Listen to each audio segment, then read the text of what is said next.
오늘 제목은 흔들리지 않는 중심, 디그니티. 흔들리지 않는 중심, 디그니티. 승리의 열쇠.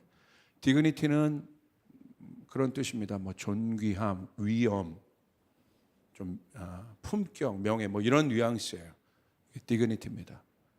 왜 이 디그니티가 이때 굉장히 중요한지 한번 이 시대에 중요한지 한번 좀 나누겠습니다.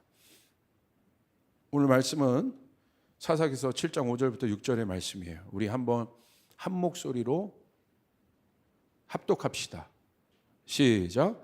이에 백성을 인도하여 물가에 내려가매 여호와께서 기드온에게 이르시되 누구든지 개가 핥는 것 같이 혀로 물을 핥는 자들은 너는 따로 세우고 또 누구든지 무릎을 꿇고 마시는 자들도 그와 같이 하라 하시더니 손으로 움켜 입에 대고 핥는 자의 수는 300명이요 그 외의 백성은 다 무릎을 꿇고 무릎을 마신지라.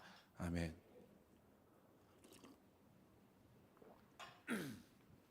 우리 미디안 족속과 기드온의 300용사가 싸웠던 전쟁의 스토리가 오늘 배경입니다. 여러분, 구약은요 전쟁의 사실 역사입니다.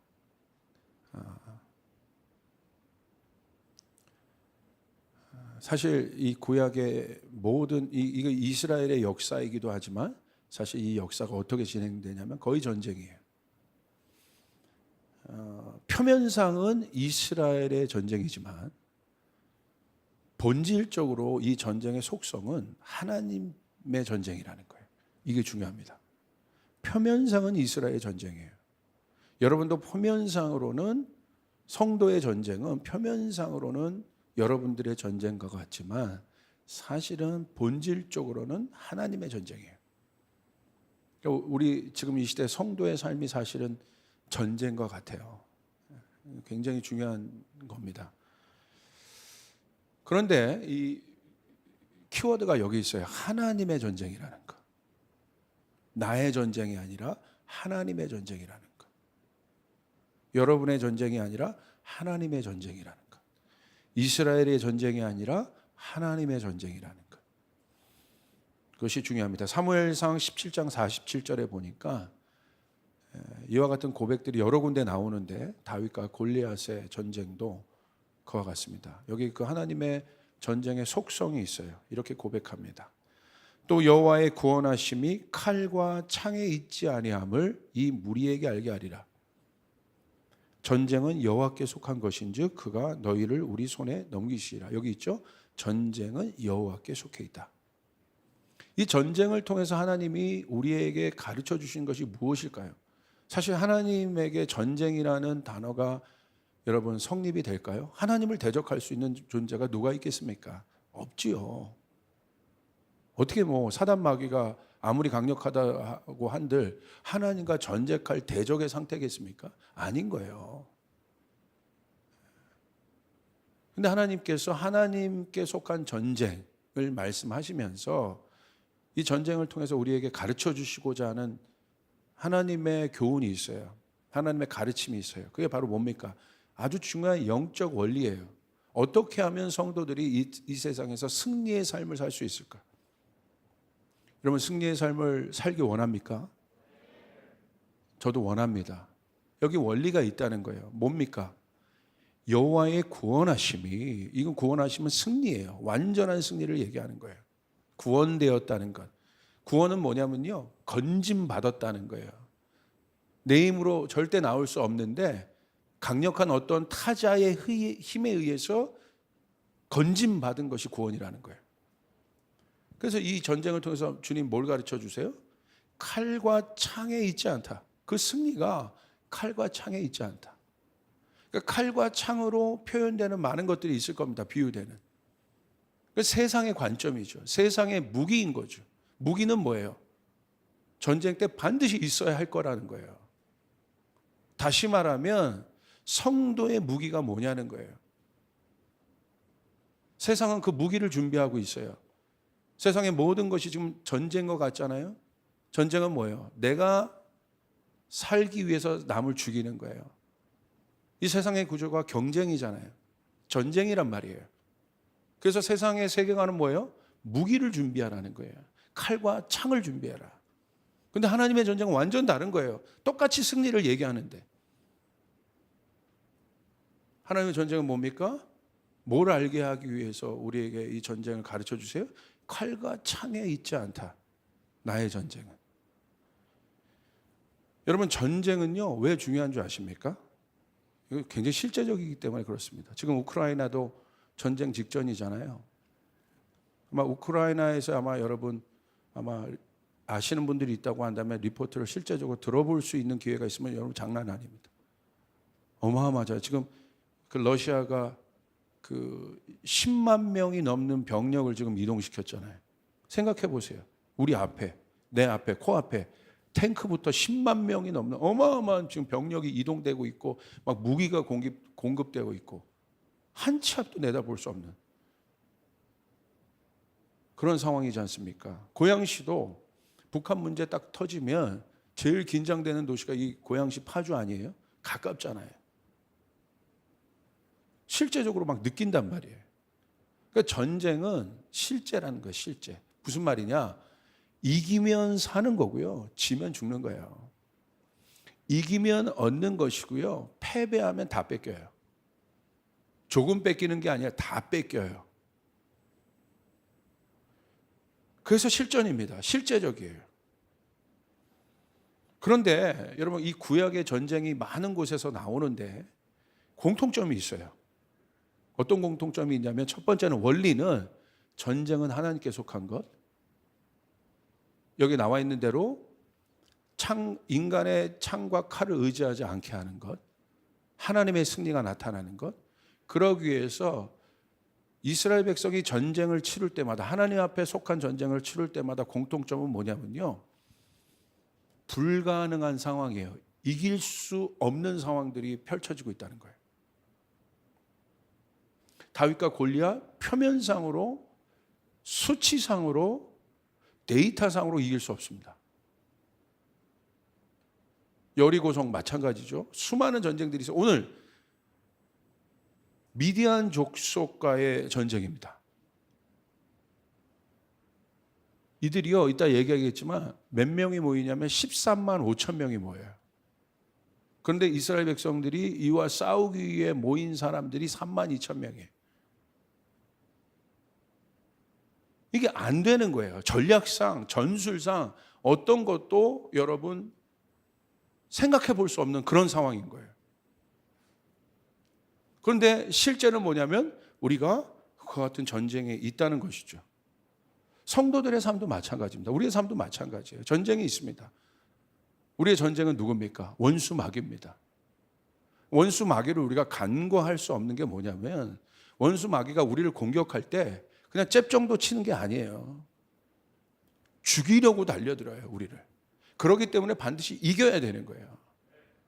그래서 원수의 정체는 뭡니까? 원수 마귀의 정체는 살인자라고 합니다. 목표가 살인이에요. 우리를 죽이는 거예요. 그리고 뭡니까? 도둑질하는 자라고 했어요. 도둑놈이에요. 다 빼앗아 가는 거예요. 우는 사자와 같이 우리를 살피고 있는 거예요. 우리를 먹기 위해서, 빼앗기 위해서, 죽이기 위해서, 도둑질하기 위해서.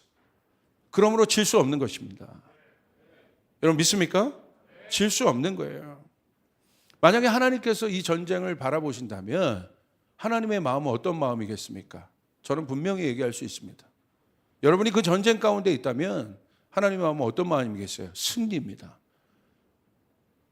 교회가 그 전쟁 가운데 있다면 하나님이 교회에게 주시는 마음은 어떤 마음이겠어요? 반드시 내 교회는 이기리라. 이스라엘 백성은 이기리라. 하나님의 사람은 이기게 될 것이다. 할렐루야. 이긴다는 것입니다. 우리 옆 사람에게 선포했어요. 당신은 이깁니다. 자, 이 미디안 족속과의 싸움인데 여러분 이 미디안 족속이 어떤 족속인지 우리 한번 이해할 필요가 있습니다. 미디안 하면 제일 먼저 우리가 생각나는 인물이 모세가 아마 생각날 겁니다. 모세가 도망자로 어디로 갑니까? 미디안 광야로 갑니다. 미디안 광야에서 누구를 만나냐면 십보라를 만납니다. 보이는. 근데 이 십보라가 미디안 족속의 후손인 거예요. 그러니까 이 미디안 족속은 어디에 사는 사람들이에요? 광야에 사는 사람들이에요. 그래서 광야에 살기 때문에 여러분 광야는 어떤 곳입니까? 아무것도 없어요. 오늘날로 얘기하면 베둔이라고 생각하면 돼요. 그러니까 이동하는 자들이에요. 이동하는 자. 그러니까 광야에선 정착을 할 수 없습니다. 정착할 수 없다는 건 경작을 할 수 없다는 거예요. 수확을 얻을 수 없다는 거예요. 그러니까 이들의 삶은 어떤 삶이에요? 이동하는 상인들의 삶을 살아요. 대상들이에요. 그래서 성경에 보면 이 미디안 상인들을 언급하는 구절이 있는데 그 구절이 바로 어디냐면 요셉의 형들이 요셉을 팔아넘겨요. 누구에게 팔아넘기냐면 미디안 상인들에게 팔아넘겨요. 창세기 37장 28절에 이렇게 기록되어 있어요. 그때 미디안 사람 상인들이 지나가고 있는지라 형들이 요셉을 구덩이에 끌어올리고 은 20에 그를 이스마엘 사람들에게 팔매 그 상인들이 요셉을 데리고 애굽으로 갔더라. 그러니까 이들은 움직이는 자들이라고 했어요. 그러니까 움직이면서 자신의 재산을 불리고 자신의 재산을 보호해야 되는 거예요. 그러니까 이들이 항상 여러분 집중하는 건 뭐예요? 성을 세울 수가 없잖아요. 마을을 만들 수가 없단 말입니다. 그러니까 뭐에 집중을 해요? 자신의 분깃을 보호하기 위해서 전투력을 강화시킵니다. 그러니까 이 미디안 족속은요, 그러니까 어떤 사람들이에요? 굉장히 싸움을 잘하는 사람들이에요. 그러니까 전투력이 있어야 살아남을 수 있는 사람들인 거예요. 그래서 여러분 영화 아라비아 로렌스 아주 오래된 영화인데 거기에 보면 막 낙타를 타고 막 사막을 질주하는 사람들이 있어요. 그 사람들이 그 엄청난 승리를 얻거든요. 그 사람들이에요, 그 사람들. 그러니까 이 미디안 상인들이요, 이 족속들이 전투력은 엄청나잖아요. 예. 그게 이 전투력을 갖는 게 이들의 생존과 연결되어 있기 때문에. 그래서 이들에게 부족한 건 뭐냐면 가축은 있단 말이에요. 베두인들의 가축은 돌봐요. 가축은 있어요. 가축은 있으니까 여러분 뭐 고기를 얻는 거 이런 건 뭐 문제는 없습니다. 근데 뭐가 없냐면 정착해서 얻을 수 있는 경작물이 없는 거예요. 농작물이 없는 거예요. 그래서 농작물을 얻기 위해서 뭐 하냐면 상거래를 할 때도 있지만 대부분 거의 성읍들을 침투해요. 포획하고 노획하는 거예요. 전투력을 바탕으로. 그러니까 미디안 족속이 딱 뜨면 성읍들이 긴장을 하는 겁니다. 오늘 이스라엘과의 갈등도 여기 있는 거예요. 이스라엘 사람들이 정착해서 얻고 있는, 경작해서 얻고 있는 그 농작물들을 어떻게 해요? 미디안 족속이 와서 포획하는 것입니다. 그러니까 너무 강력하니까 어떻게 하냐면 이스라엘 백성들이 그냥 눈 뜨고 당하는 거예요. 어디로 가냐면 산과 골짜기로 막 도망가요. 동굴에 막 숨어서 자기들의 경작물이 그대로 빼앗기는 것들을 막 눈으로 볼 수밖에 없는 그런 상황이에요. 그럼 얼마나 이 눈에 가시와 같은 족속이겠습니까? 자신이 열심히 수확했는데 와서 그걸 다 갖고 간다면 얼마나 어렵겠어요. 오늘 그 족속과의 전쟁인 거예요. 근데 이들이 얼마나 많은 수로 이들이 다가오냐면요, 아까 여러분이 말씀드린 것처럼 13만 5천 명이 모입니다. 사실 고대 전쟁에서 제일 중요한 게 뭐냐면 전투력은 뭐냐면 병력입니다. 얼마큼 많은 병력이 있느냐, 얼마큼 많은 군대가 있느냐. 근데 이스라엘 백성들은 얼마가 모였어요? 3만 2천 명. 13만 5천 대 3만 2천이란 건 싸움이 안 된다는 겁니다. 그러니까 하나님의 전쟁은 이런 상황이에요. 여러분이 만약에 하나님을 믿음으로 여러분이 어떤 전쟁 가운데 있다고 한다면 그것이 어떤 것이든지 이런 겁니다, 지금. 그런데 우리가 명심해야 될 건 뭐냐면 하나님의 전쟁이라는 거예요. 하나님의 전쟁의 원리가 있다는 거예요. 이 전쟁은 하나님께 속한 것입니다.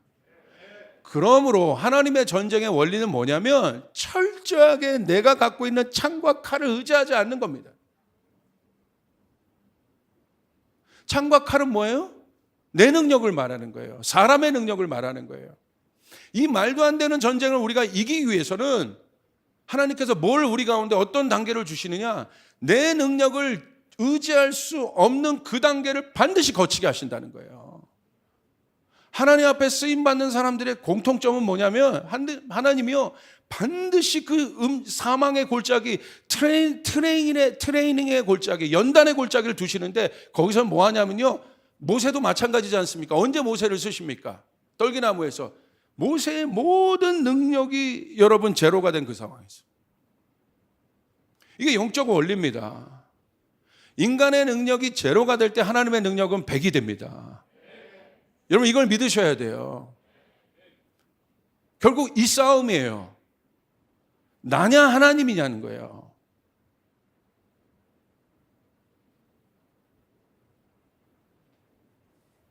이거 훈련받는 거예요. 하나님의 사람들은 이거 훈련받는 거예요. 나냐 하나님이냐. 언제? 전쟁과 같은 결정적인 순간에. 이 부분이 트레이닝 되지 않으면, 이 부분이 연단되지 않으면 결정적인 순간에 떠납니다.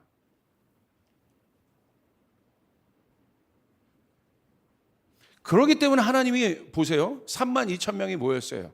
우리가 생각할 때는 더 모이게 해야 될 거 아니에요. 근데 하나님 뭐라고 하세요? 충격적이에요. 사사기 7장 2절을 보세요. 주께서 기드온에게 말씀하셨다. 내가 거느린 군대의 수가 많다. 너무 많다. 32,000명이 많대. 그럼 우리는 이렇게 한거할 수 있을 거야. 목사님이 아니라. 하나님, 쟤네들은 13만 5천 명이에요. 3만 2천 명이 많다니요. 주님이 이렇게 얘기하는 거예요. 나는 이 세상의 전쟁에서 조금도 이길 수 없을 것 같은데 주님이 그러는 거예요. 네 능력이 너무 많다.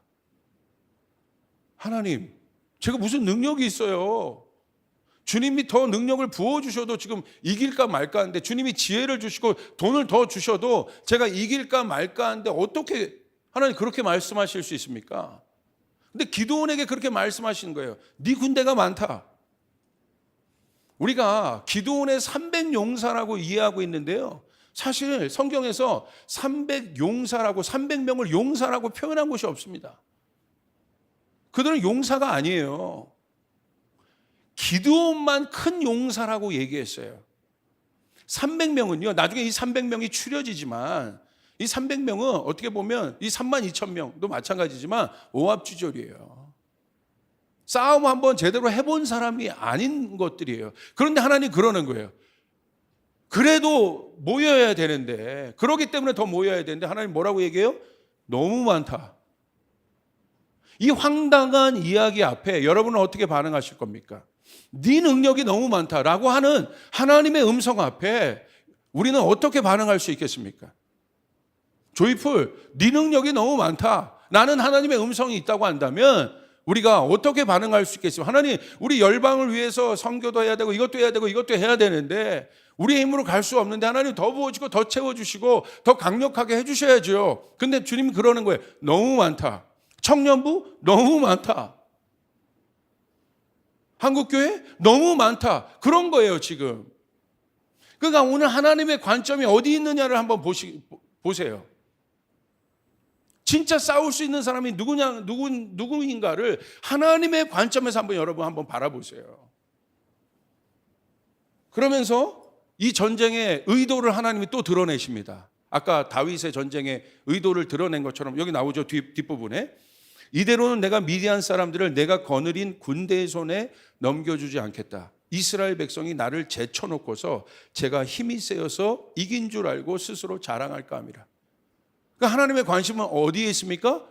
미디안 족속에 있지 않습니다. 골리앗에 있지 않습니다. 하나님의 관심은 뭐냐면 이건 하나님께 속한 전쟁이잖아. 하나님의 언제나의 관심은 원수에 있지 않습니다. 사단마귀에 있지 않습니다. 골리앗에 있지 않습니다. 미디안이 10만 5천이건 그건 13만 5천은 우리의 카운트예요. 20만이면 어떻게 할 거야? 어차피 게임이 안 되는 거예요. 세상의 스펙과 여러분 게임이 안 됩니다. 그것으로 하나님 나라를 여러분 전할 거라고 절대 생각하면 안 되는 거예요.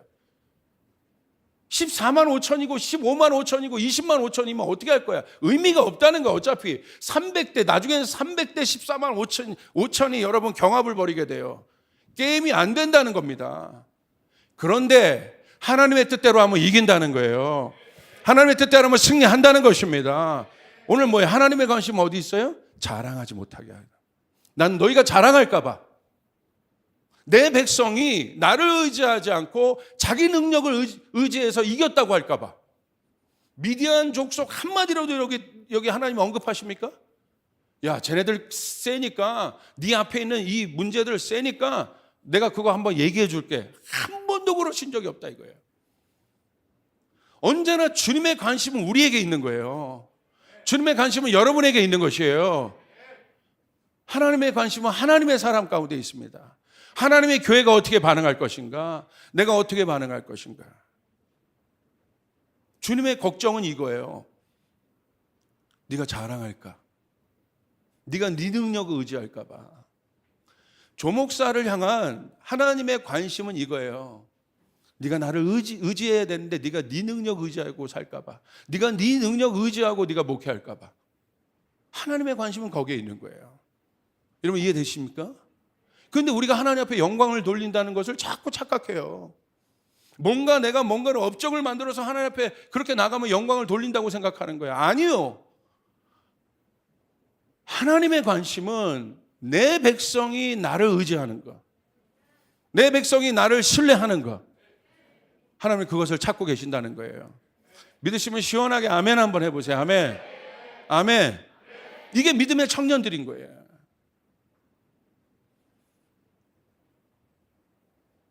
그러면 하나님께 선택하는 사람, 선택받은 사람은 누굽니까? 한번 보겠어요. 이스라엘 백성을 선택했죠. 또 그 중에서도 전쟁으로 모인 사람들이 32,000명이 모였는데 하나님이 한번 걸으세요. 많다고 그러잖아요. 한번 걸어서 몇 명을 이제 딱 추리시냐면 두려워하는 자들은 다 가라고 얘기해요. 이렇게 모여 있지만 정말 하나님의 영광을 보는 사람들 소수일 수 있어요. 잘 보세요. 내가 그냥 다 간다고 하나님의 영광을 보는 게 아니에요. 한번 추리시잖아요. 하나님이. 두려워하는 자들은 다 가라. 그러니까 갔어.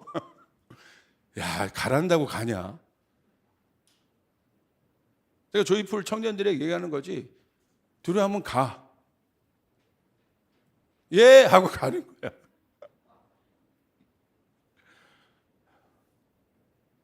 옆 사람에게 선포해서 갈 거야?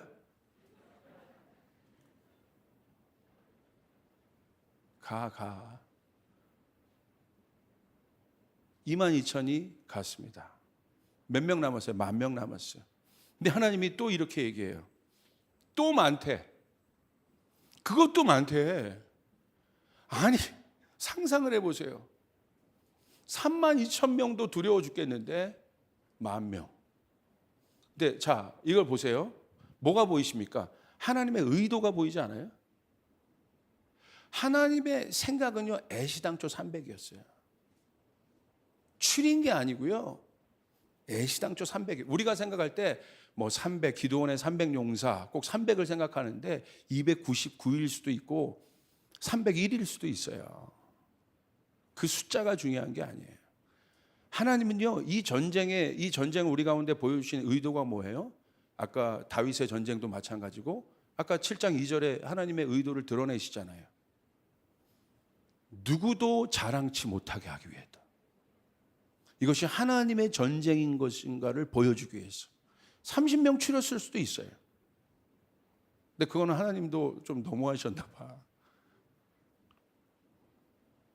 300명. 처음부터 의도가 300이에요. 그러니까 여러분, 저는 이 일들이 지금 일어나고 있을 것이에요. 마지막으로 가면 갈수록, 결정적인 순간으로 갈수록, 마지막 때 진짜 큰, 성경에 기록된 아마겟돈 전쟁이 있지만 누가 그 전쟁에 가겠습니까? 누가? 열방의 어떤 교회가, 어떤 사람들이 계속 추려질 겁니다. 계속 추려질 거예요. 하나님의 전쟁은 뭔지 아세요? 양이 아닙니다. 인간의 능력이 아닙니다. 혼의 계산이 아니에요. 인간이 만들어낸 계량화된 통계를 의지하지 못하게 하시는 거예요. 계산하지 못하게 하시는 거예요. 영의 일은 혼의 일로 알 수가 없습니다. 아멘. 아멘. 하나님의 일을 인간의 지혜로 측량할 수가 없습니다. 우리는 하나님의 일을 받을 뿐입니다. 우리가 여러분 생각해요. 인간이 어떻게 하나님을 평가합니까? 예. 이터널스에서도 보니까 인간이 말도 안 되는 영화들을 이제 만들어내더라고. 막 우주 어떤 막 존재가 나와서 막 갤럭시를 만들고 막, 아이고. 걔네들 존재를 보니까 거의 뭐 우리가 말하는 신급이잖아, 신급. 근데 지네끼리 뭐 온갖 추잡한 짓은 다 하대. 그러면서 자기들이 우주의 평화를 막 지키. 그거 보면서도 참 웃긴데, 여러분 생각해 보세요. 인간의 지혜로 하나님을 평가한다는 것이, 여러분, 이게 뭐 말이나 됩니까? 내가 내 힘을 의지한다는 것이 얼마나 어리석다는 것은, 내 힘에 함몰되어 있으면 몰라요. 하나님이 어떤 존재인지를 알면 자연스럽게 해결되는 거예요. 할렐루야. 하나님이 어떤 존재인지를 알면 자연스럽게 해결돼요. 이 세상이 만들어 놓은 경쟁, 미모의 경쟁, 부의 경쟁, 능력의 경쟁들이 있잖아요. 거기에 지금 다 함몰되어 있지 않습니까? 그게 전쟁이지 않습니까? 거기서 나올 수 있는 길은 하나밖에 없습니다. 세상은 창과 칼을 가지라고 얘기해요. 여러분, 절대. 얼마 전에 유퀴즈인가 뭔가여서 보니까 그 똑똑한 연예인들이 나와가지고 퀴즈 푸는 거 있어요. 뭐 전현무 나와가지고 하는 거 있잖아요. 뭐 하는 거. 거기서 어디를 갔냐면 과학고등학교를 갔어요. 과학고등학교를 갔는데, 그래도 과학고등학교 나온 애들은 좀 그래도 중학교 때 날고기는 애들이 아니에요. 그래서 전교에 좀 순위 좀 들었던 애들이 아니에요. 그런 애들이 다 또 모인 곳이 과학고등학교야. 거기서 제일 똑똑한 애가 누구냐 했더니 이구동성으로 어떤 애를 얘기하더라고. 걔는요 넘사벽이에요. 걔는 그냥 날 때부터 천재예요. 우리가 절대 이길 수 없어요. 자기는 나름대로 중학교에서 날고 기어서 거기에 갔는데 누가 있어요? 그런 넘사벽이 있단 말이야. 이게 인간의 세계예요. 내가 여기서는 조금 그래도 얼굴 좀 잘생기고 이쁜데 조이프로 와보았더니 오징어야. 할렐루야. 내가 여기서 내 능력 좀 어디 가서 조금 내 동네에서 뽐내는데 여기 왔더니 완전 오징어. 그런 거예요. 그런 거. 근데 자꾸 속는 거죠. 거기서 그러니까 무리수가 자꾸 나오는 거야. 무리수가 나온다는 건 뭐야? 자기 능력 이상의 것들을 자꾸 막 끄집어내고 뭐 돈도 빌려고 뭐 그걸 이제 성경에서 뭐라고 허영이라고 해요. 허영. 헛된 영광. 허영심에 사로잡혀 있는 거예요. 마지막 바벨론이 어디에 있어요? 허영의 도시라고 얘기하죠. 허영의 도시. 그 허영의 도시가 순식간에 무너진단 말이에요. 그 허영의 도시 안에 있는, 바벨론 안에 있는 하나님의 사람들에 대해서 성경은 뭐라고 얘기하는 줄 아십니까? 그거 허영의 도시를 바꾸지 않아요. 심판이기 때문에. 어떻게 해요? 나오라고 얘기해요. 빨리 나와라. 여러분, 우리가 나와야 합니다. 할렐루야. 여러분, 나와야 합니다. 그 안에 있다간 함몰되는 거예요. 함몰되는 거. 그 조직에 있으면 함몰되는 거예요. 그래서 나와서 뭐 해야 돼요? 능력을 키워야 되는 거예요. 여러분, 강하게 되셔야 되는 거예요. 그러니까 하나님께서는 보세요. 선택을 해 가시는 거예요. 누구를 뽑겠습니까? 하나님. 그것도 많다고 하시면서 뭐라고 얘기하시냐면, 왜 하나님께서 그것을 하느냐, 그렇게 하시느냐, 하나님의 전쟁의 속성이 뭐냐, 고린도전서 1장 27절 29절에 나와 있습니다. 여러분, 특세 때 마지막에 십자가에 대해서 제가 여러분에게 말씀드렸죠. 너무 중요한 거예요. 바울이 그런 사람이었는데 변화된 바울을 한번 보십시오. 이런 고백을 합니다. 그러나 하나님께서 세상에 미련한 것들을 택하사 지혜 있는 자들을 부끄럽게 하려 하시고, 세상에 약한 것들을 택하사 강한 것들을 부끄럽게 하려 하시며, 하나님께서 세상에 천한 것들과 멸시받는 것들과 없는 것들을 택하사 있는 것들을 폐하려 하시나니, 29절 같이 읽습니다. 시작. 이는 아무 육체도 하나님 앞에서 자랑하지 못하게 하려 하십니다. 오늘 하나님의 관심은 어디에 있습니까? 이것도 승리잖아요. 약한 자들을 세워 강한 자를 부끄럽게 하시고, 세상에 미련한 자를 택하사, 세상에 약한 것들을 택하사 강한 것들, 없는 것들을 택하사, 멸시받는 것들과 없는 걸 택하사 있는 것들을 지금 패하게 하신다. 어마어마한 역설. 이유는 뭡니까? 다윗의 전쟁에, 또 이 기드온의 전쟁을 통해서 하나님이 드러내고자 하는 것, 또 바울을 통해서 드러내고자 하는 것 똑같습니다. 하나님의 관심이 어디 있습니까? 아무 육체도 하나님 앞에서 자랑치 못하게 하십니다. 이것에 대한 확증이 누구예요? 예수 그리스도신 거예요. 예수 그리스도가 오셨기 때문에 우리가 구원을 받은 겁니다. 예수님으로 말미암지 않고는 우리 하나님께 나갈 수 없습니다. 예수의 이름이 아니면 우리는 구원을 받을 수 없습니다. 우리가 구원받는 것에 우리의 공로나 의와 우리의 노력이 1도 들어가지 않았음을 여러분 믿으시길 바랍니다. 전적으로 하나님께서 하신 거란 말이에요. 그래서 예수 그리스도가 이 땅에 오신 거는요, 제가 일부 예배 때 이런 비유를 했는데, 장기를 두면 예수님이 오신 건 뭐냐면요, 사단에 대해서 이렇게 얘기하신 거예요. 그냥 외통수를 두는 거예요. 장군 다 둬버리는 거예요. 외통수 꼼짝할 수 없는 거예요. 왜? 예수님이 다 하셨기 때문에. 사단은 그 여지를 주는 거예요. 그래도 네가 할 수 있잖아. 그래도 네 노력이 일이 필요하지. 그래도 네가 이 구원받는데 뭐 좀 네가 보태야 되지 않을까?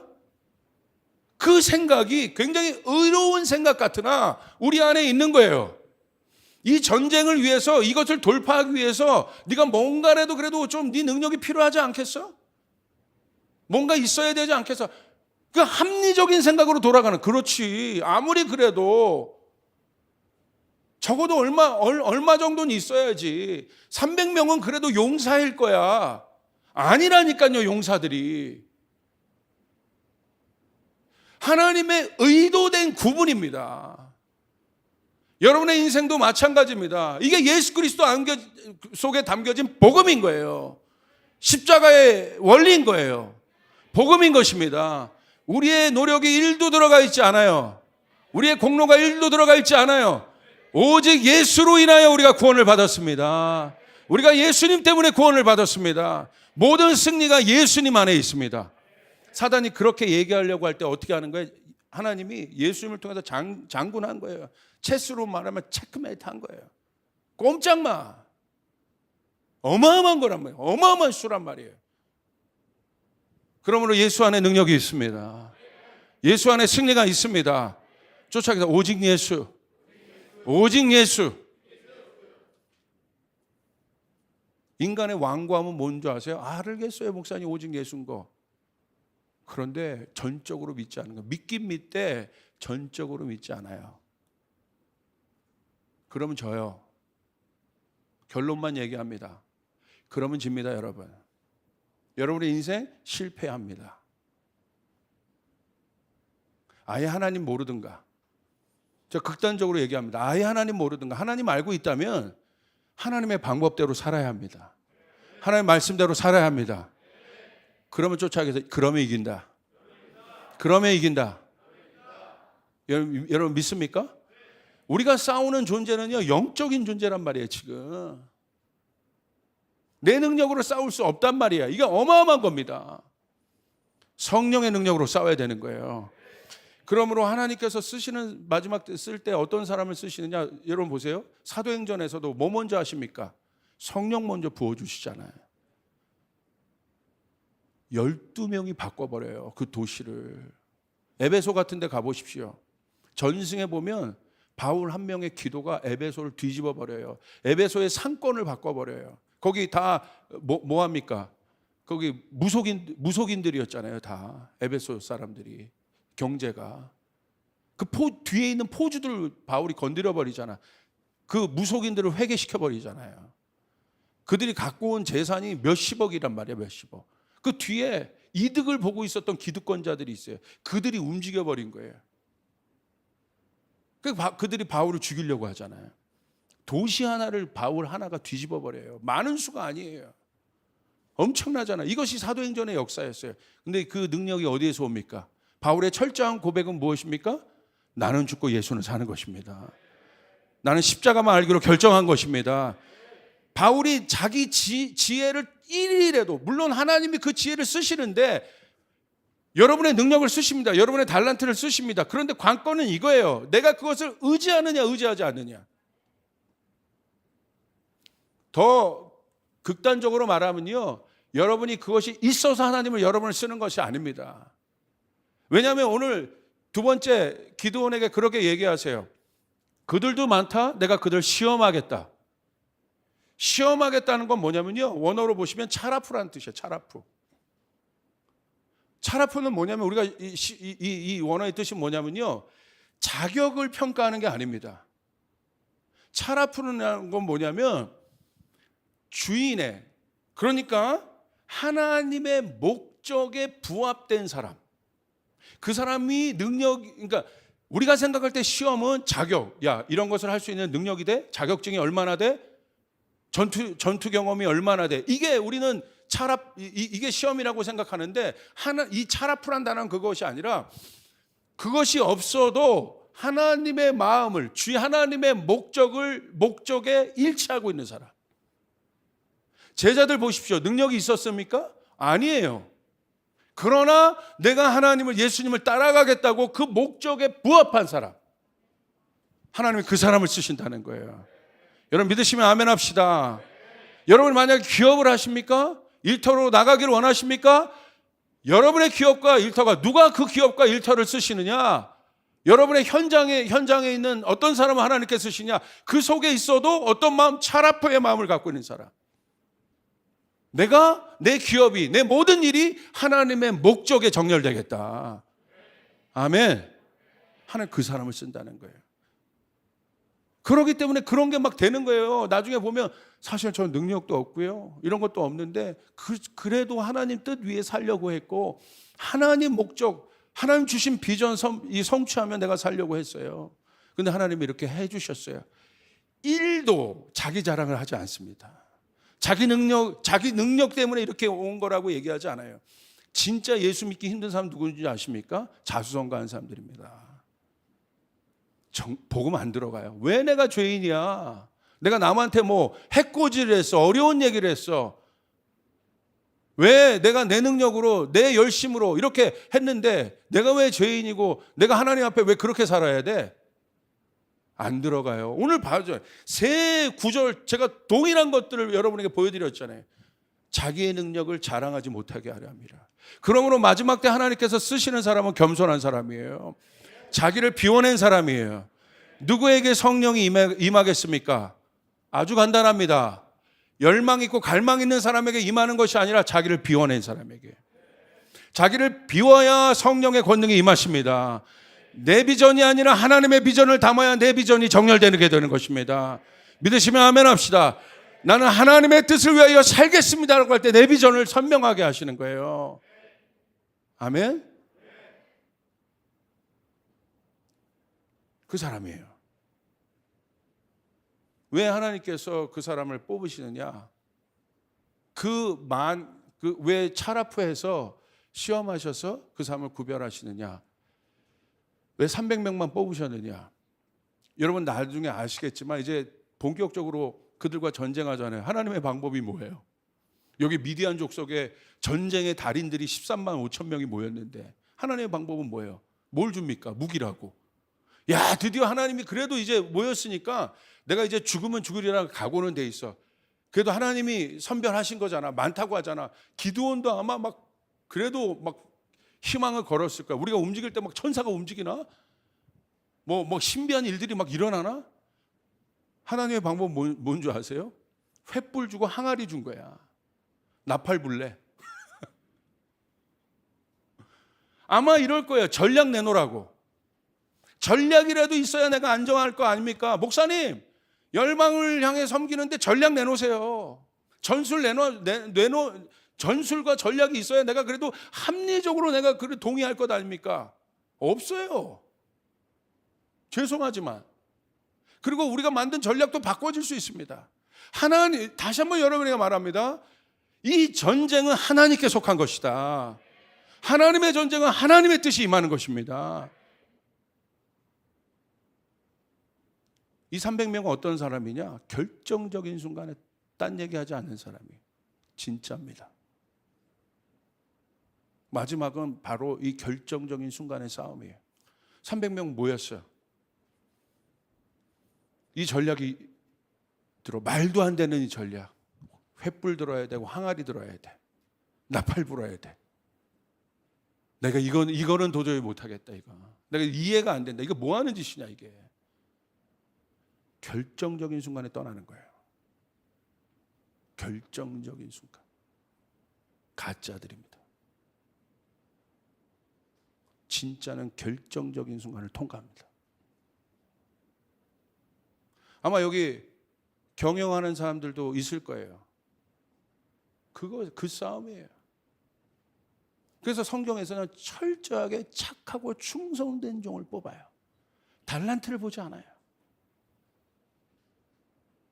제가 뭐 교회에서 이것 좀 했고 이런 경험도 했고 이런 거 했고 하나님 일도 관심 없고 조이풀도 일도 관심 없어요.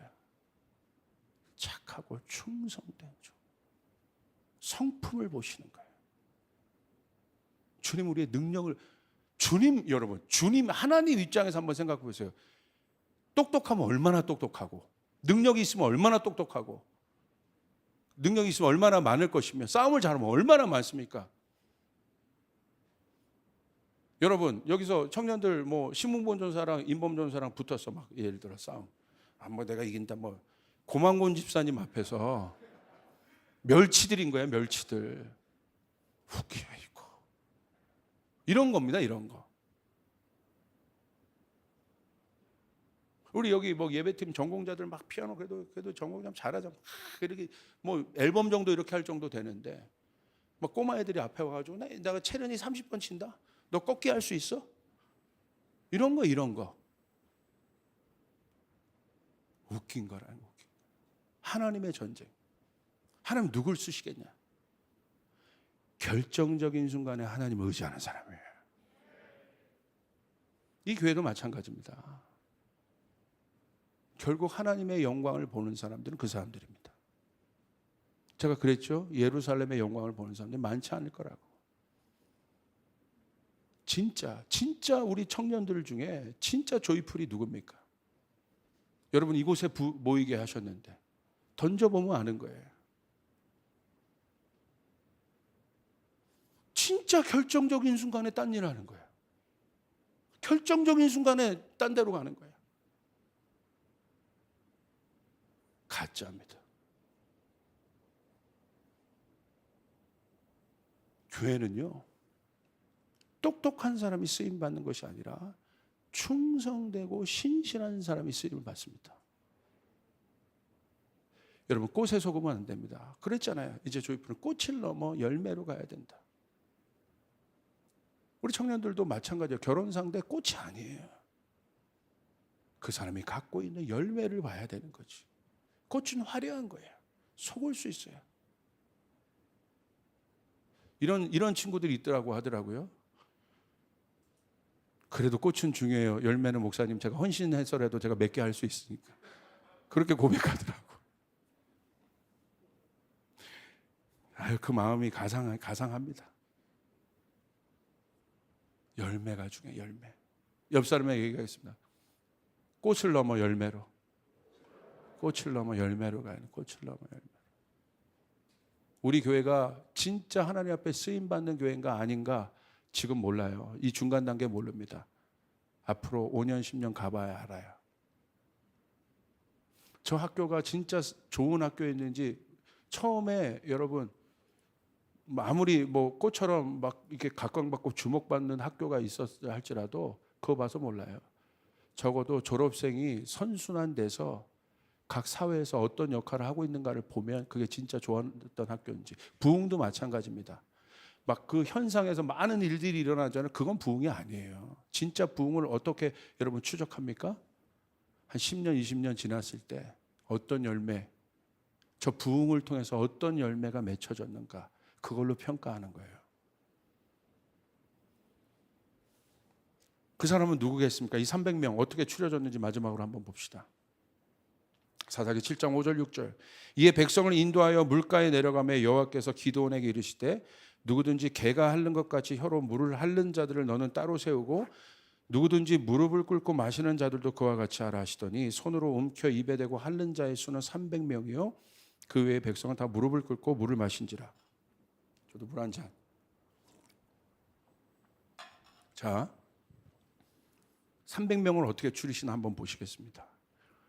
9,700명은 어떻게 물을 먹냐면 물가가 있습니다. 그곳에 가서 무릎을 꿇고 머리를 얼굴에 쳐박고 막 이렇게 물을 마시는 거예요. 그러나 나머지 300명은 어떻게 물을 마셔요? 물을 이렇게 떠서 이렇게 핥아 마시는 거예요. 우리는 이 비유를 많이 들으셨을 거예요. 어렸을 때 주일학교에서부터. 이렇게 마시는 게 주의를 경계하고 그래도 이렇게 좀 차분한 사람이고 역시 하나님의 준비된 사람이다. 사실 이 해석이 여러 해석이 있습니다. 어떤 해석들은요, 5절, 6절이 이게 개가 핥는다는 게 이게 참 이게 안 오잖아요. 꼭 개라는 의미가 참 좀 그렇지 않게 개가 막 이렇게 이게요. 말 그대로 손으로 움켜져서 개가 핥는 것처럼 이렇게 마시는 사람이 300명이라고 볼 수도 있고, 그리고 다 얼굴을 파묻고 무릎을 꿇고 마시는 사람이 나머지 사람이라고 볼 수도 있고, 어떤 해석들은 어떤 신학자는 이런 해석들을 해요. 5절 뒤에 6절 손으로 움켜 입에 대고 물을 마시는 자가 사실은 5절 뒤로 가야 된다. 해석상 이렇게 보기도 해요. 그럼 어떤 해석이 되냐면 무릎을 꿇고 개처럼 핥아먹는 사람 한 부류, 그리고 손으로 물을 마시는 자 한 부류. 여하튼 이런 해석이나 동일하게 무릎을 꿇고 얼굴을 파묻고 그 물을 마셨던 사람과 손으로 그 물을 떠서 마시는 사람과의 차이입니다. 저는 이 장면을 보는데 어떤 단어가 딱 생각났냐면 사주경계하고 경계심이 많고 조심스럽고 이런 해석이 아니라 저에게 주셨던 딱 단어는 딱 하나가 나왔는데 디그니티라는 단어예요. 디그니티. 어떤 사람이냐? 그냥 가가지고 막 물이 있기 때문에 막 허겁지겁 가가지고 막 물을 마시는 사람이 아니라, 저는 이 물을 마시는 모습을 한번 생각해 보세요. 막 이렇게 마시는 사람이 아니라 물을 떠서, 이 사람도 목 말랐겠죠. 그러니까 이 샘이 큰 샘이 아닙니다. 그러니까 이렇게 손을 떠서 마시려고 하면 이게 여러분 뭐 기다리기도 해야 됐을 거예요. 그리고 이게 얼마나 이 태도가 여러분 이게 벌써 좀 다르지 않습니까? 근데 주님께서 이 장면을 보면서 딱 주신 단어가 디그니티라는 단어인 거예요. 디그니티는 뭐예요? 존귀함, 품격, 그런 겁니다. 위엄. 뭐 조금 더 넓게 해석하면 명예, 이런 겁니다. 그런 거를 아는 사람, 그걸 모르는 사람. 제가 한 어떤 선교사님이랑 제가 같이 이야기하다가 기도가 막 시작됐어요. 기도가 둘이.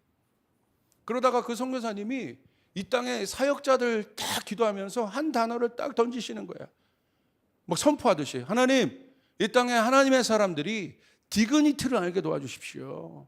근데 그 이야기를 듣는데 제가 가슴에 콕 꽂히는 거야. 그렇다 이거다. 자기가 얼마나 존귀한지를 아는 사람. 여러분, 디그니티는 뭐냐면요, 왕의 성품인 거예요. 존귀함, 자기가 얼마나 존귀한 존재인지를 아는 사람. 자기 안에 있는 것이 얼마나 존귀한 가치가 있는 것인가를 아는 사람. 디그니티의 결정체는 뭡니까? 예수 그리스도시죠. 사람들은 예수님을 나사렛 청년으로 보았습니다. 근데 예수님은 어떻게 하셨어요? 세상은 예수님을 천박한 나사렛 청년, 어떻게 보면 세상의 기준에서 보면 가치 없는 존재로 봤단 말이에요. 근데 예수님은 그 비교에 자유하신 분이었어요. 여러분, 그 내용이 뭡니까? 예수님이 자기를 뭐라고 얘기했어요? 네가 목수의 아들이냐 아니냐? 그럴 때 예수님은 뭐라고 합니까? 나는 하나님의 아들이다. 자기를 표현할 줄 알았다고. 자기 안에 있는 가치가 무엇인지를 알았다고. 하나님의 자녀, 왕의 자녀, 내가 하나님의 아들이라는 것이 무엇인지를 알았던 분이라는 거예요. 그게 디그니티라는 거예요. 디그니티. 그러니까 예수님이요, 함부로 할 수 없는 거예요. 예수님의 말을 보십시오. 품격이 있습니다. 싸구려 언어가 아닙니다. 남을 죽이는 언어가 아닙니다. 질투하는 언어가 없습니다. 예수님의 말을 보십시오. 품격 있는 왕의 언어인 거예요. 이게 디그니티인 거예요. 예수님의 행동을 보십시오. 이게 디그니티 아니겠습니까? 지도자잖아요. 어떤 지도자였습니까? 사람들을 섬기는 지도자였어요. 사람들 앞에 무릎 꿇으며 가난한 자들을 먹이고 어려운 사람들을 섬기는 지도자였어요. 그게 디그니티인 거예요. 존귀함. 예수님의 삶을 보십시오. 이것이 디그니티인 거예요. 존귀한 자의 삶. 함부로 여기지 않았습니다. 함부로 자기 몸을 이렇게 여러분 쉽게 말하면 싸구려 취급하지 않았다는 거예요. 오늘날 기독교는 어떻습니까? 우리 안에 디그니티가 있습니까? 오늘 청년들 안에 디그니티가 있습니까? 우리의 언어와 세상의 언어가 뭐가 다릅니까? 막 세상이 막 이런 거 갖고 막 싸우고 막 난리쳐. 우리도 똑같이 들어가서 진흙탕 언어를 하고 있는 거예요. 뭐가 다릅니까? 우리 안에 디그니티란 게 뭡니까? 예수는 그렇게 하지 않으셨잖아요. 예수님의 언어가 얼마나 존귀한 언어였습니까? 품격 있는 언어였습니까? 그 디그니티를 다 잃어버린 거예요. 그냥 내가 어떤 일 때문에 손해를 봤어. 못 견디는 거예요. 막 그 조금 그 손해 본 거에 대해서. 손해 볼 수 있는 거예요. 왜 참아요? 디그니티가 있으니까. 그래, 내가 참자. 그래, 내가 주지. 관용입니다. 양보예요. 그 예전에 여러분 제가 한번 예화를 드렸잖아요. 어떤 임산부가 가다가 차 이렇게 부딪혔는데 어떤 어머니가 나와가지고 어머니는 외제차를 타고 있고 나왔는데 막 두려워하고 떨고 있는데 그냥 안아주면서 괜찮냐고. 거기 가서 기독교인들이 더해. 야, 내가 지금 이거 난리 났는데 내 차 지금 외제차인데 아줌마 뭐 하는 거야? 이게 디그니티냐고. 어려운 거요. 그걸 하잖아요. 그게 디그니티예요. 존귀함. 내가 예수 믿는다는 게 뭔가? 예수 믿는 사람의 생각이 뭐겠습니까? 예배자도 그렇고 사역자도 마찬가지입니다. 내 안에 디그니티가 있다는 게 뭐겠습니까? 다윗은요, 소년이지만 디그니티가 있었어요.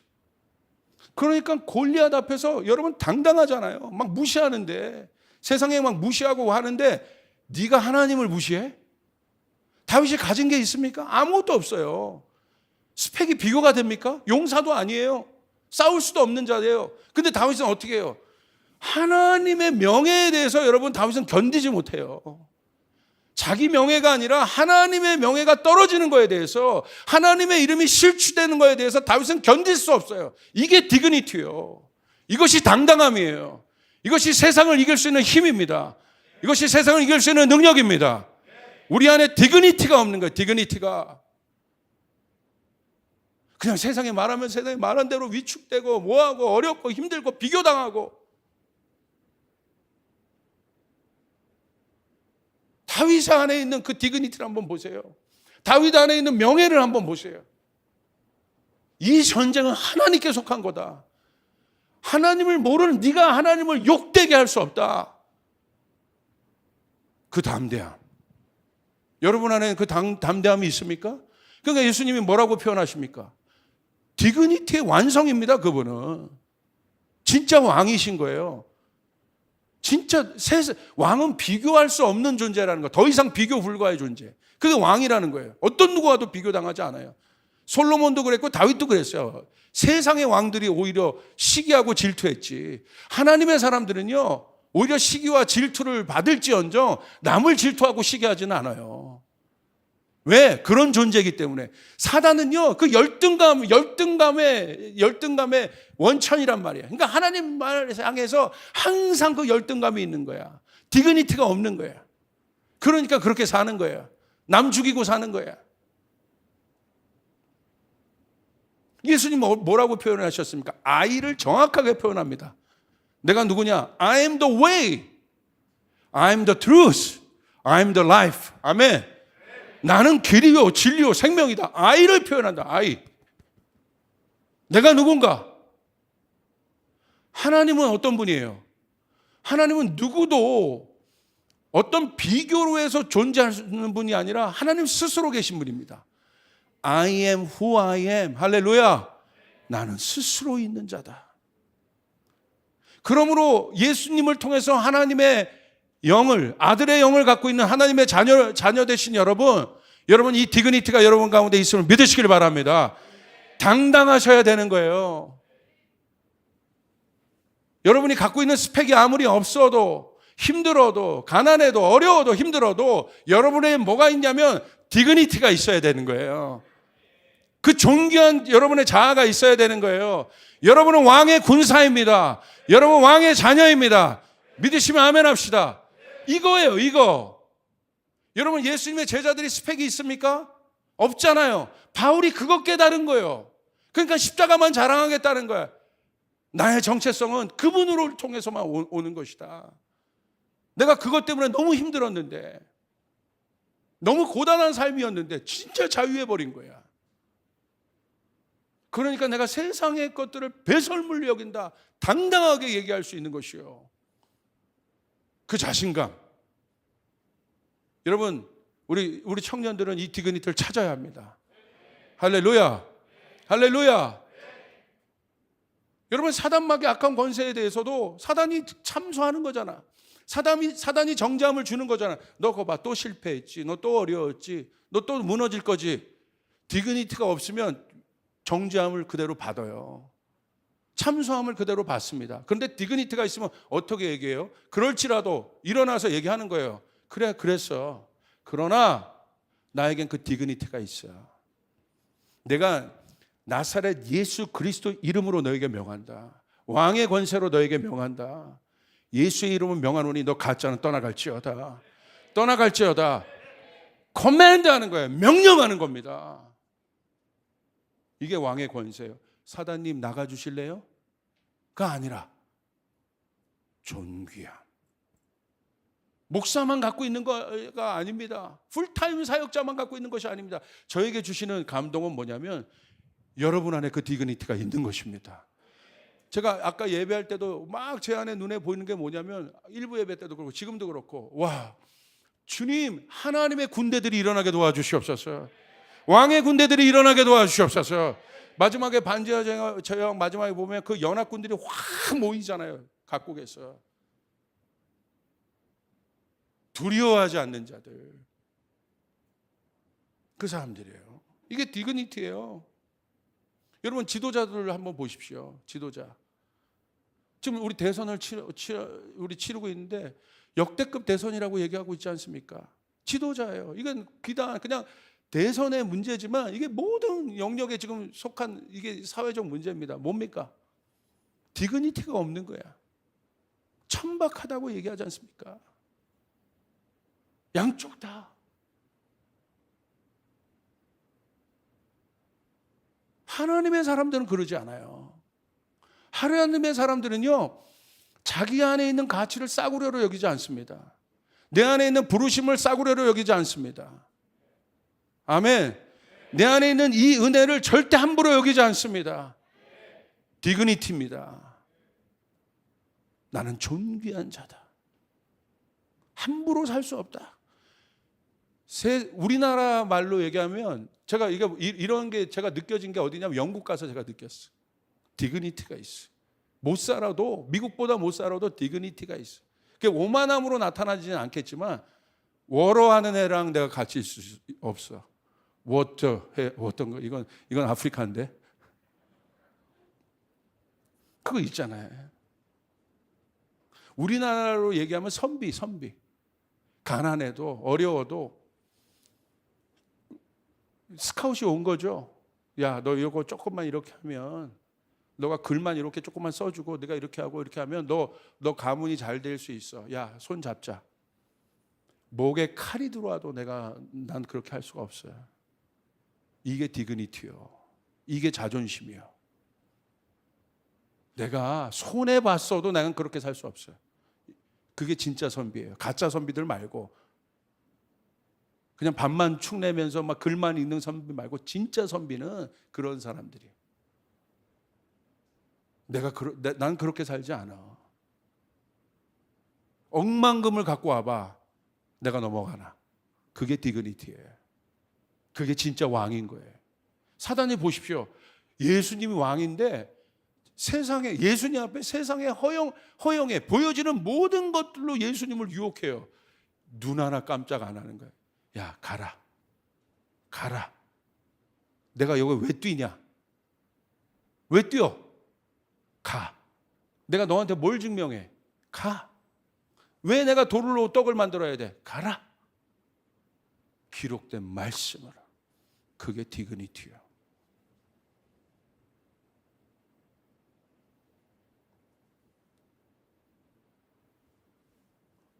없습니까? 그래도 당당하십시오. 약합니까? 그래도 당당하십시오. 스펙 없습니까? 그래도 당당하십시오. 하나님은 그 사람을 찾으십니다. 오늘날 기독교는 어떻습니까? 제가 말하는 그 영적인 품격을 상실한 기독교. 도대체 저 사람이 예수 믿는지 안 믿는지 구분이 안 돼. 쟤는 뭔지 모르겠는데, 야, 저 자신감은 뭐지? 다 두렵고 떨려야 되는데 왜 쟤는 웃어 여기서? 왜 쟤는 평안으로 나를 감싸줘? 어떻게 쟤는 저럴 수 있어? 그게 디그니티예요. 그게 내가 갖고 있는 토플 스펙과 무슨 상관이 있습니까? 그 사람이 리더고 지도자인 거예요. 하나님 나라를 위해 죽을 수 있는 사람. 하나님 나라의 명예를 선택할 수 있는 사람. 여러분, 이슬람은요, 그 명예를 얻기 위해서 자살 특공대를 합니다. 게임이 되겠습니까? 우리 안에 있는 디그니티는 뭡니까? 그렇게 준비되고 있는데. 우리 안에 있는 부르심은 뭡니까? 여러분, 에서의 저주가 끊어져야 합니다. 에서의 저주는 무엇입니까? 하나님이 주신 장자권. 얼마나 값진 것입니까? 보이지 않지만. 그런데 팥죽 한 그릇에 그 장자권을 팔아넘겨요. 그 싸구려 마인드가 저주인 거예요. 감히 그 축복의 권세를, 그 축복의 권세를 통하여 나라 전체가 복을 받을 수도 있는 일인데 팥죽 한 그릇에 그것을 팔아요? 그 싸구려 마인드가, 이런 말 해서는 죄송하지만 하나님의 은혜를 cheap grace라고 하죠. 가치 없게 보는, 디그니티가 없는 그 저주가 끊어져야 합니다. 할렐루야. 하나님이 야곱을 쓴 건 딱 하나예요. 그것을 존귀하게 여긴 것입니다.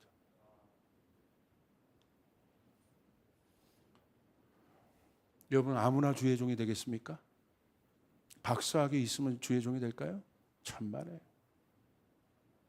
박사학위를 갖고도 얼마나 그렇게 산 하나님 그런 사람들 택하지 않아요. 거기에 의지하지 않게 내가 목사건 목사가 아니건 하나님의 뜻을 붙잡고 가는 사람이, 존귀하게 여기는 사람이 주의 종입니다. 믿으시길 바랍니다. 마지막 때는 그게 다 깨질 거예요. 인간이 만든 모든 디그니티들이 깨질 거예요. 그래서 포지션 리스해야 되고, 가장 리스크가 많은 사람이 담임 목사입니다. 인간이 만들어 놓은 포지션 위에서 누렸던 영광 하나님 다 제거할 겁니다. 그래서 저도 도전하려고요. 이제 이 포지션으로 갈 수가 없습니다. 여태까지 있었던 담임 목사의 어떤 포지션에서 오는 권위로, 뭐 내가 장로기 때문에, 내가 뭐기 때문에 천만에 아무것도 아닙니다. 하나님의 뜻대로 살아야 합니다. 하나님의 뜻을 가치 있게 여기는, 하나님이 나에게 주신 사명, 하나님의 뜻을 위해서 이 한 생명 드릴 수 있는 그 마음, 그게 디그니티예요.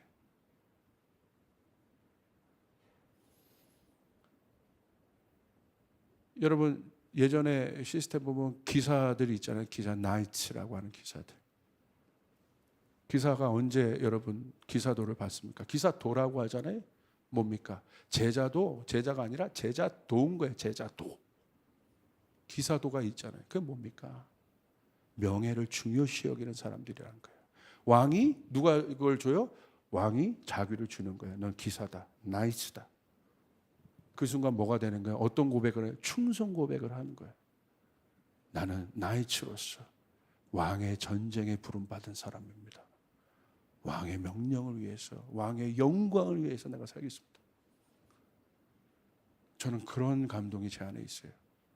주께서 저를 하나님의 이 왕의 배틀, 왕의 전쟁에 저를 기사를 줬다면, 이 거룩한 전쟁을 싸울 수 있는 기사가 되었다면 저는 명예일 것 같아요. 영예인 것입니다. 영광인 것입니다. 이것이 가문의 영광인 것입니다. 끝까지 하나님의 영광을 위해서 당당하게, 그 당당함, 부르심을 갖고 있는 사람의 당당함, 하나님 주신 그 땅을 향해서, 하나님 주신 약속의 땅을 향하여 하나님 흔들리지 않겠습니다. 그거 있잖아요. 소나무와 같은 당당함, 모진 비바람에도 흔들리지 않는 기계. 그게 진짜 나이츠들이에요. 기사들이에요. 그래서 아무나 준 게 아니에요. 싸움 좀 한다고 준 게 아니에요. 그 로열티가 있는 사람에게. 사랑하는 청년 여러분, 여러분 왕의 자녀입니다. 할렐루야. 그 왕의 전쟁, 예수 그리스도 우리 왕께서 깃발을 드실 때 여러분 그 옆에 설 수 있는 여러분 되시길 바랍니다. 흔들리지 말고 주님 옆에서 300용사처럼 주님의 승리를 바라보며 주님의 영광을 함께 목도하며 그 왕의 기쁨에 참여하는 디그니티, 무엇보다도 이 디그니티를 존중히 여기는 여러분 되시길 주님의 축복합니다. 그 당당함이 있어야 돼요. 쫓아가겠습니다. 내가 스펙이 없지, 가오가 없냐? 우리 남자 형제들도 어깨 좀 쫙 펴고, 어깨 좀 펴.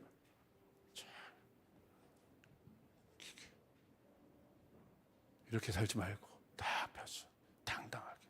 그러나 그 내면은 겸손하게. 세상 어디에도 비교당하지 않는. 그게 진짜 아름다운 겁니다. 왕의 출정식, 왕의 전쟁에 참여하는 사람들. 왕이 나팔을 불 때 당당하게 서서 그 옆에 함께 뛰며 마지막 영광을 볼 사람들. 많지 않을걸요. 그러나 우리 청년들은 다 그 사람이 되시길 바랍니다. 할렐루야. 여러분이 결혼을 해서도, 여러분의 자녀를 낳아서도 여러분의 가문이 그런 믿음의 명문 가문이 된다면 얼마나 축복이겠어. 아멘. 전 그럴 것 같아요. 우리 주님께 영광의 박수 올려드리겠습니다.